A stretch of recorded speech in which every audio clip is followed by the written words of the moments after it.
ಈಗ ನೋಡ್ತಿರ್ಬೋದು ನೀವು ಆ ದೇವಸ್ಥಾನದಲ್ಲಿ ಹೇಳ್ರಿ ನಮಸ್ಕಾರ. ನನ್ನಿಂದ ಕಾಣಿಸ್ತಿದೆ ನೋಡಿ, ಇದೆ ನಾನು ಗೋಲ್ಡನ್ ಬೀಚ್ ಅಲ್ಲಿ ಇದೀನಿ. ಊರಲ್ಲಿರುವಂತ ಗೋಲ್ಡನ್ ಬೀಚ್ ಯಾವ ತರ ಇದೆ ಅಂತ ನೋಡ್ತಿರ್ಬೋದು. ಎಷ್ಟು ಇವತ್ತು ಜನ ಅಂದ್ರೆ ಜನ ಸಾಗರ, ಫುಲ್ಲು ಜನ ಬಂದ್ಬಿಟ್ಟಿದ್ದಾರೆ ಇವತ್ತು. ಯಾವ ಕಡೆ ನೋಡಿದ್ರು ಜನ ನೋಡ್ತೇವೆ.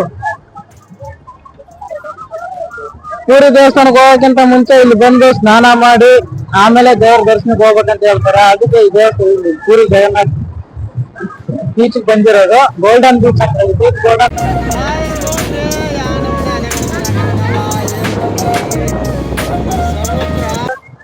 ಮರಳಿನಲ್ಲಿ ಒಂದು ಬ್ಯೂಟಿಫುಲ್ ಆದಂತ ಚಿತ್ರ ಬಿಡಿಸಿದಾನೆ, ನೋಡ್ತಿರ್ಬೋದು. ಬ್ಯೂಟಿಫುಲ್ ಆಗಿ ಬಿಡಿಸ್ತಿದ್ದೀನಿ. ಇನ್ನೂ ಅರ್ಧ ಬಿಡಿಸಿದ, ಇನ್ನೂ ಪೂರ್ತಿಯಾಗಿ ಬಿಡಿಸಿಲ್ಲ. ನೋಡ್ತಿರ್ಬೋದು. ಈ ಗೋಲ್ಡನ್ ಬೀಚ್ ಬಂದ್ರೆ ನೀವು ಗೋಲ್ಡನ್ ಬೀಚ್ ಅಲ್ಲಿ ಆಟ ಆಡಿ, ಏನೋ ಒಂಟೆ ಮೇಲೆ ನಾನು ಹೋಗ್ಬೇಕಂದ್ರೆ ಒಂಟೆ ಐತೆ, ಒಂಟೆ ಮೇಲೆ ಆಟ ಆಡ್ಬೋದು.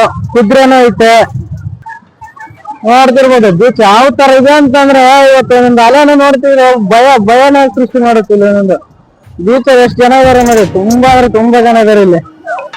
ಎಲ್ಲರೂ ಇವತ್ತು ಒಂದೇ ಸಕ್ಕ ಸಂಡೆ ಆಗಿರೋದ್ರಿಂದ ಫುಲ್ ಎಂಜಾಯ್ ಮಾಡ್ತಿದ್ದಾರೆ ಇವತ್ತು ಇಲ್ಲಿ. ಇವಾಗ ನಾನು ಸದ್ಯದಲ್ಲಿ ನಾನು ಹೋಗಿ ಎಂಜಾಯ್ ಮಾಡ್ಬೇಕು. ಫಸ್ಟ್ ಟೈಮ್ ಲೈಫಲ್ಲಿ ಫಸ್ಟ್ ಟೈಮ್ ಬೀಚ್ಗೆ ಎಂಟ್ರಿ ಕೊಟ್ಟಿರೋದು. ಆಟ ಆಡ್ಬೇಕು ಇವತ್ತು ಬೀಚಲ್ಲಿ.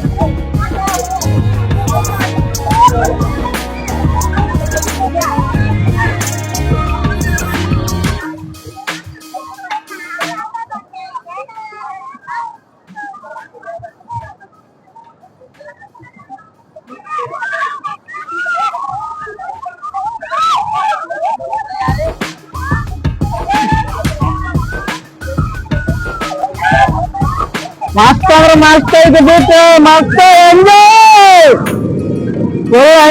ನೋಡ್ತಿರ್ಬೋದು. ಅಲಾಗ ಯಾವ ತರ ಬರ್ತಿದೆ ಅಂತ ನೋಡಿ, ಒಂದೊಂದು ತರ ಬರುತ್ತಂತ ನೋಡಿದ್ದೆ.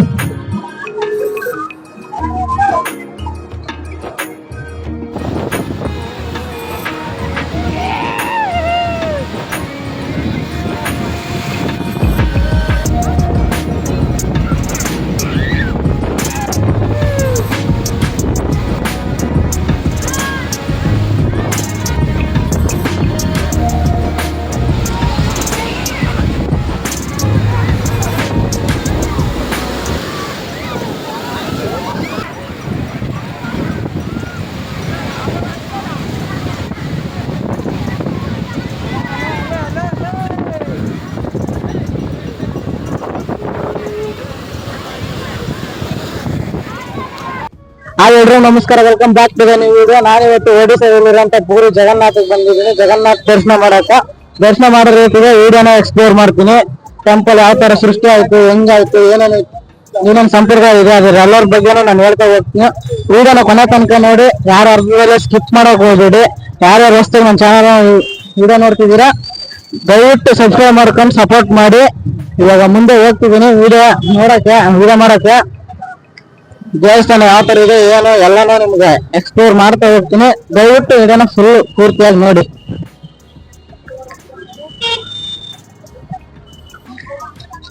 ದರ್ಶನ ಮಾಡೋಕೆ ತುಂಬಾ ಜನ ಇದಾರೆ, ತುಂಬಾ ಜನ ಕ್ಯೂ ಅಲ್ಲಿ ನಿಂತಿದ್ದಾರೆ. ಯಾವ್ದೇ ತರ ವಿಡಿಯೋ ಮಾಡಕ್ಕೆ ಫೋನ್ ಅಲೌ ಮಾಡಲ್ಲ, ಮೊಬೈಲ್ ಕ್ಯಾಮ್ರಾ ಬ್ಯಾಗ್ ಯಾವ್ದು ಒಳಗಡೆ ತಗೊಂಡು ಹೋಗಕ್ ಅಲೌ ಮಾಡಲ್ಲ. ಅದಕ್ಕೆ ಅಂತಾನೆ ಇಲ್ಲಿ ಲಾಕರ್ ರೂಮ್ಗಳು ಇರ್ತವೆ.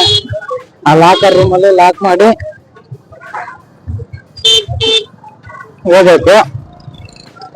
ಇವಾಗ ಏನ್ ನೋಡ್ತಿದ್ದೀರಾ ನನ್ನ ಹಿಂದೆ ಕಾಣಿಸ್ತಿದೆಯಲ್ಲ, ಇದೆ ಪೂರಿ ಜಗನ್ನಾಥ್ ಟೆಂಪಲ್. ಕೃಷ್ಣನ ಹೃದಯ ಬಡಿತ ಅಂತಾನೆ ಹೇಳ್ತಾರೆ ಈ ದೇವಸ್ಥಾನನ. ಇದ್ರದ್ದು ತುಂಬಾ ಹಿಸ್ಟ್ರಿನೇ ಇದೆ. ಆ ಹಿಸ್ಟ್ರಿ ಏನಪ್ಪ ಅಂತ ದರ್ಶನ ಮಾಡ್ಕೊಂಡ್ಬಂದು ನೆಕ್ಸ್ಟ್ ಹೇಳ್ತೀನಿ. ಅಲ್ಲಿ ತನಕ ವೈಟ್.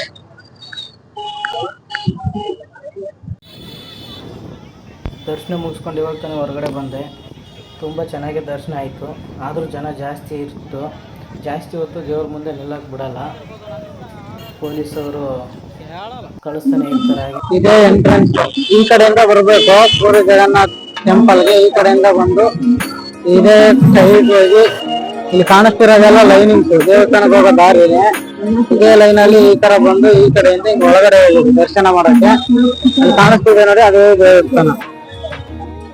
ಇಲ್ಲಿ ನನ್ನಿಂದ ಕಾಣಿಸ್ತಿದೆ ನೋಡಿ, ಇದೆ ಸಿಂಹದ್ವಾರ. ಇದು ಈ 4 ದ್ವಾರ ಇದೆ. ಈ 4 ದ್ವಾರದಲ್ಲಿ ಇದೇ ಮೇನ್ ದ್ವಾರ, ಸಿಂಹದ್ವಾರ ಅಂತ.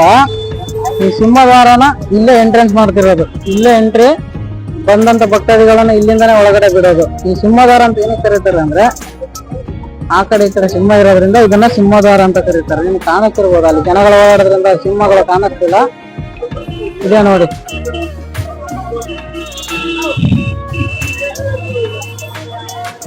ಇದೆ ಈ ದೇವಸ್ಥಾನ ಒಂದು ಹಿಂದೂ ಮಹತ್ವ ದೇವಸ್ಥಾನ ಅಂತಾನೆ ಕರೀತಾರೆ. ಈ ದೇವಾಲಯನ ಹಿಂದೂ ಮಹತ್ವ ದೇವಾಲಯ ಅಂತಾನೆ ಕರೀತಾರೆ.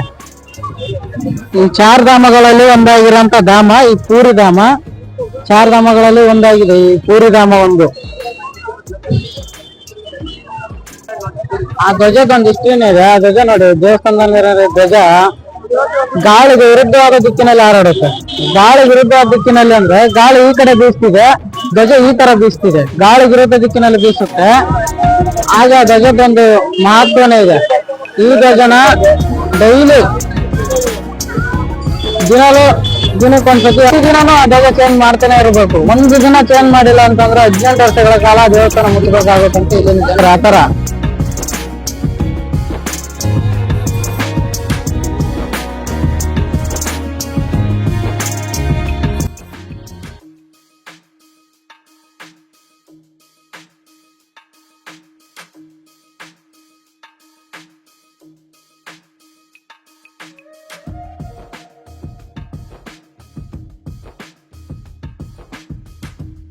ಈ ದೇವಸ್ಥಾನದ ಇತಿಹಾಸ ತಿಳ್ಕೊಬೇಕಂತಂದರೆ, ಇದು ಒಂದು ಹಿಂದೂ ಧರ್ಮದ ದೇವಸ್ಥಾನ ಆಗಿರುತ್ತೆ. ಚಾರಧಾಮಗಳಲ್ಲಿ ಒಂದಾಗಿರೋಂಥ ಧಾಮ ಈ ಪೂರಿ ಧಾಮ. ಒಂದು ದಿನ ರಾಜನ ಕನಸಲ್ಲಿ ಭಗವಾನ್ ವಿಷ್ಣು ಪ್ರತ್ಯಕ್ಷವಾಗಿ ನನಗೊಂದು ದೇವಸ್ಥಾನ ಕಟ್ಟಿಸುವಂತ ಹೇಳುತ್ತಾನೆ. ಅದು ನದಿಲಿ ಒಂದು ಮರ ತೇಲಿ ಬರುತ್ತಿರುತ್ತೆ. ಆ ಮರ ತಗೊಂಡು ಬಂದು ಅದರಿಂದನೇ ನನಗೆ ಮೂರ್ತಿ ಮಾಡಿ ಇಲ್ಲಿ ಒಂದು ದೇವಸ್ಥಾನ. ಭಗವಾನ್ ವಿಷ್ಣು ಆ ರಾಜನ ಕನಸಲ್ಲಿ ಬಂದು ಹೇಳಿದಾಗ, ಆ ರಾಜ ಬೆಳಗ್ಗೆ ಎದ್ದು ನದಿ ದಂಡೆಗೆ ಹೋಗಿ ನಿಂತಾಗ ಅಲ್ಲಿ ಒಂದು ಮರ ತೇಲಿ ಬರೋದನ್ನು ನೋಡ್ತಾನೆ. ಅದೇ ಮರನ ತಗೊಂಬಂದು ಅದರಿಂದ ದೇವರ ಮೂರ್ತಿಯನ್ನು ಕೆತ್ತನೆ ಮಾಡಿಸ್ತಾನೆ. ಯಾಕಪ್ಪ ಅದೇ ಮರ ತಗೊಂಬರ್ಬೇಕಂತಂದ್ರೆ, ಶ್ರೀಕೃಷ್ಣ ಬೆಂಕಿಯಲ್ಲಿ ಸುಳ್ತಿರುವಾಗ ಶ್ರೀಕೃಷ್ಣನ ಎದೆ ಭಾಗದಿಂದ ಹೃದಯ ಹೊರಗಡೆ ಬರುತ್ತೆ. ಶ್ರೀಕೃಷ್ಣನ ಹೃದಯ ಹೊರಗಡೆ ಬಂದಾಗ ಆ ಹೃದಯನ ಅರ್ಜುನ ಒಂದು ಬೇವಿನ ಮರದ ಮೇಲೆ ಅದನ್ನು ಕಟ್ಟಿ ಆ ನದಿಲಿ ಬಿಟ್ಟಿರ್ತಾನೆ. ಅದು ತೇಲ್ಕೊಂಡು ಪೂರಿ ಜಿಲ್ಲೆಗೆ ಬಂದು ತಲುಪಿರುತ್ತೆ. ಅದನ್ನು ಭಗವಾನ್ ವಿಷ್ಣು ರಾಜನ ಕನಸಲ್ಲಿ ಬಂದು ಹೇಳಿರ್ತಾನೆ. ಅದಕ್ಕೆ ಆ ಮರನ ತಗೊಂಬಂದು ರಾಜ ತನ್ನ ಅರಮನೆಗೆ ಅದರಿಂದನೇ ಮೂರ್ತಿ ಮಾಡಿಸ್ಬೇಕಂತ ಕುಶಲಕರ್ಮಿಗಳನ್ನ ಕರ್ಕೊಂಬರ್ತಾನೆ. ಫಸ್ಟಿಗೆ ಬಂದಿರೋರು ಯಾರೂ ಅದೇ ಮೂರ್ತಿನ ಮಾಡಲ್ಲ, ಇದರಿಂದ ಮೂರ್ತಿ ಮಾಡೋಕ್ಕಾಗಲ್ಲ ಅಂತ ಹೋಗ್ತಾರೆ. ಯಾರೋ ಒಬ್ಬ ಅನಾಮಿಕ ವ್ಯಕ್ತಿ ಕುಶಲಕರ್ಮಿ ವಿಶ್ವಕರ್ಮ ರೂಪದಲ್ಲಿ ಬಂದು ಇದನ್ನು ನಾನು ಕೆತ್ತನೆ ಮಾಡ್ತೀನಿ ಮೂರ್ತಿನ, ಆದರೆ ನನ್ನದೊಂದು ಷರತ್ತು ಅಂತ ಹೇಳ್ತಾನೆ. ಅದೇನಪ್ಪ ಷರತ್ತು ಅಂದಾಗ ರಾಜ ಕೇಳಿದಾಗ, 21 ದಿನಗಳ ಕಾಲ ಒಂದು ರೂಮಲ್ಲಿ ನಾನು ಈ ಮೂರ್ತಿಯನ್ನು ಕೆತ್ತನೆ ಮಾಡಿದ್ನು. ನನ್ನ ಪರ್ಮಿಷನ್ ಇಲ್ಲದೆ ಯಾರೂ ಒಳಗಡೆ ಬರಬಾರ್ದು, ನಾನು ಹೊರಗಡೆ ಬರೋ ತನಕ ಆ ಮೂರ್ತಿನ ಯಾರೂ ನೋಡಬಾರ್ದು ಅಂತ ಹೇಳ್ತಾನೆ. ಸರಿ ಆಯಿತು ಅಂದ್ಬಿಟ್ಟು ರಾಜ ಒಂದು ರೂಮು ಕೊಡ್ತಾನೆ. ಕುಶಲಕರ್ಮಿ ವಿಶ್ವಕರ್ಮ ರೂಮಲ್ಲಿ ಹೋಗಿ ತನ್ನ ಕೆಲಸ ಸ್ಟಾರ್ಟ್ ಮಾಡ್ತಾನೆ. ಕೆಲಸ ಸ್ಟಾರ್ಟ್ ಮಾಡಿ 14 ದಿನಗಳ ಕಾಲ ಸೌಂಡು ಒಳಗಡೆಯಿಂದ ಹೊರಗಡೆ ಕೆತ್ತನೆ ಮಾಡೋ ಸೌಂಡು ಬರ್ತಿರುತ್ತೆ. ಸ್ವಲ್ಪ ದಿನ ಆದಾಗೆ ಆ ಸೌಂಡ್ ಬರೋದು ನಿಲ್ಲಿಸ್ಬಿಡುತ್ತೆ. ಆವಾಗ ರಾಜನ ಹೆಂಡತಿಗೆ ಒಂದು ಡೌಟ್ ಬರುತ್ತೆ. ಕುಶಲಕರ್ಮಿ ಊಟ ನೀರು ಇಲ್ಲದೆ ಒಳಗಡೆ ತನ್ನ ಜೀವ ಕಳ್ಕೊಂಡಿರ್ಬೋದು ಅಂತ ತನ್ನ ಗಂಡ ರಾಜನಿಗೆ ಹೇಳ್ತಾಳೆ. ರಾಜ ಆ ಡೋರು ತೆಗ್ಸಿ ನೋಡಿದಾಗ ಅಲ್ಲಿ ಯಾವುದೇ ಥರ ಕುಶಲಕರ್ಮಿ ಇರಲ್ಲ, ಮಾಯವಾಗಿರ್ತಾನೆ. ಅಲ್ಲಿ ಈ ದೇವರು ಮೂರ್ತಿಗಳು ನಿಂತಿರುತ್ತೆ. ಅದೇ ಈ 3 ದೇವರು, ಬಲಭದ್ರ, ಜಗನ್ನಾಥ್, ಸುಭದ್ರೆಯ. ಇಲ್ಲಿ ಈ 3 ದೇವರನ್ನ ಅದೇ ದೇವರನ್ನ ಇಲ್ಲಿ ಸ್ಥಾಪನೆ ಮಾಡ್ತಾರೆ, ಪೂಜೆನೂ ಮಾಡ್ತಾರೆ. ಇಂದಿಗೂ ಅದೇ ದೇವ್ರನ್ನ ಪೂಜೆನೂ ಮಾಡ್ತಿದ್ದಾರೆ. ಹಾಗೆ ಈ ದೇವ್ರ ಮೂರ್ತಿನ ಪ್ರತಿ 12 ವರ್ಷಕ್ಕೊಂದ್ಸತಿ ಚೇಂಜ್ ಮಾಡ್ತಾನೆ ಇರ್ತಾರೆ.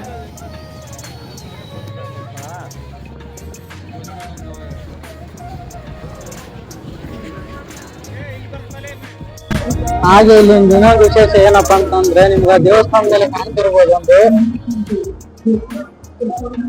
ಆ ದೇವಸ್ಥಾನದಲ್ಲಿ ಒಂದು ವಿಷ್ಣುವಿನ ಚಕ್ರ ಕಾಣಿಸ್ತಿದ್ಯಾ, ವಿಷ್ಣುವಿನ ಚಕ್ರ ನೀವು ಯಾವುದೇ ಮೂಲೆಯಲ್ಲಿ ಹೋಗಿ ನಿಂತು ನೋಡಿದ್ರು ಒಂದೇ ತರಾನೇ ಕಾಣಿಸುತ್ತೆ. ಇಲ್ಲಿ ಬಂದಂತ ಭಕ್ತಾದಿಗಳಿಗೆ ನೈಟ್ ಇಲ್ಲಿ ಮಲ್ಕೋಬಹುದು, ಕುಂತ್ಕೋಬಹುದು, ರೆಸ್ಟ್ ಮಾಡ್ಬೋದು. ಇಲ್ಲಿಂದ ಇಲ್ಲಿ ತನಕ ಎಲ್ಲ ಖಾಲಿ ಜಾಗದ್ದೇ ಇರುತ್ತೆ. ಇದಾಗಿತ್ತು ಇವತ್ತಿನ ವಿಡಿಯೋ. ಈ ವಿಡಿಯೋನ ಇಲ್ಲಿಗೆ ಎಂಡ್ ಮಾಡ್ತಿದ್ದೀನಿ. ಏನಾನ ವಿಡಿಯೋದಲ್ಲಿ ಮಿಸ್ಟೇಕ್ ಇದ್ದರೆ ಕಮೆಂಟ್ ಮುಖಾಂತರ ತಿಳಿಸಿ. ಹಾಗೆ ನಮ್ಮ ಚಾನಲ್ನ ಯಾರು ಹೊಸ್ದಾಗಿ ನೋಡ್ತಿದ್ದೀರಾ ದಯವಿಟ್ಟು ವಿಡಿಯೋನ ಪೂರ್ತಿಯಾಗಿ ನೋಡಿ ಚಾನಲ್ನ ಸಬ್ಸ್ಕ್ರೈಬ್ ಮಾಡ್ಕೊಂಡು ಸಪೋರ್ಟ್ ಮಾಡಿ ಅಂತ ಕೇಳ್ಕೊತೀನಿ.